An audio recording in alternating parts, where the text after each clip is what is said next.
محترم سامعین، السلام علیکم۔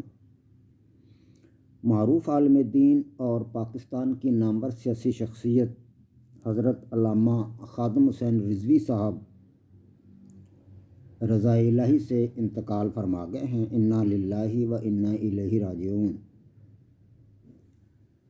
مرحوم کی مذہبی، دینی اور سیاسی خدمات لازوال ہیں۔ میں اپنی طرف سے اور لبرل پارٹی پاکستان کے تمام کارکنوں کی طرف سے ان کے اہل خانہ کے ساتھ ہمدردی اور اظہار تعزیت کرتا ہوں، اور اس کے ساتھ ساتھ تحریک لبیک پاکستان میں موجود تمام کارکنوں اور خاص طور پر قصبہ ڈونگا بونگا جو میرا اپنا شہر ہے، یہاں کے تحریک لبیک کے تمام کارکنوں کے ساتھ اظہار ہمدردی اور اظہار تعزیت کرتا ہوں۔ علامہ خادم حسین رضوی صاحب کی بہت زیادہ خدمات ہیں پاکستان میں، خصوصاً انہوں نے تحریک ختم نبوت کے لیے جو کام کیا وہ بے مثل ہے۔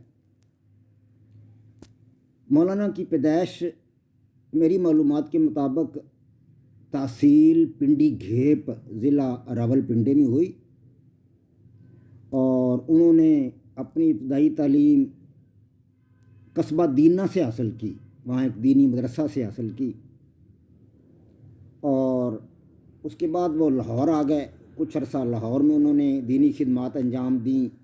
اسی دوران وہ ایک واقعہ پیش آیا، آسیہ ملونہ جس نے نبی علیہ الصلوۃ والسلام کی شان میں گستاخی کی، اور پھر اس کی حمایت میں ہمارے پنجاب کا ایک گورنر سلمان تاثیر اکھڑا ہوا ملون۔ تو اس موقع پر حضرت خادم حسین رضوی صاحب نے بے مثل کام کیا۔ انہوں نے ایک پوری تحریک کھڑی کر دی صوبہ پنجاب میں، علماء کرام کو اکٹھا کیا، طلباء کو اکٹھا کیا، عوام الناس کو اکٹھا کیا، اور اس تحریک کی بدولت ہی ایک نوجوان ممتاز احمد قادری اٹھا اور اس نے سلمان تاثیر کو قتل کر ڈالا، اور وہ معلوم جہنم واصل ہوا۔ علامہ خادم حسین رضوی صاحب کی خدمات اس کے علاوہ بھی اور بہت ہیں۔ اس کے کچھ عرصہ بعد پاکستان کے ایک معروف سیاستدان ہیں نواز شریف صاحب، اس وقت وہ وزیر اعظم تھے، تو انہوں نے ختم نبوت پہ ڈاکہ ڈالنے کی کوشش کی، اور ختم نبوت کی بعد سکھوں کو تبدیل کرنے کی کوشش کی۔ تو اس موقع پر بھی خادم حسین رضوی صاحب نے فیض آباد، راولپنڈی، اسلام آباد کا جو چوک ہے، معروف چوک ہے فیض آباد، وہاں پہ دھرنا دیا۔ ان کے لاکھوں کارکن وہاں جمع ہوئے، اور انہوں نے مجبور کر دیا اس حکومت کو کہ وہ ختم نبوت کی شکوں کو تبدیل نہ کر سکے۔ اسی طرح ان چند دن گزرے جو ابھی جب ان کی وفات ہوئی ہے، تو اس وقت بھی انہوں نے ایک دھرنا دیا تھا، اور وہ دھرنا بھی وہ فرانس کا جو صدر ہے ملون، جس نے نبی علیہ الصلوۃ والسلام کی ذات کے حوالہ سے خاکے کچھ بنائے گئے تھے، ان کے بارے میں اس نے کہا تھا کہ یہ تو ایک آزادی اظہار ہے جو ہمارے ملک میں اس کا جواز ہے۔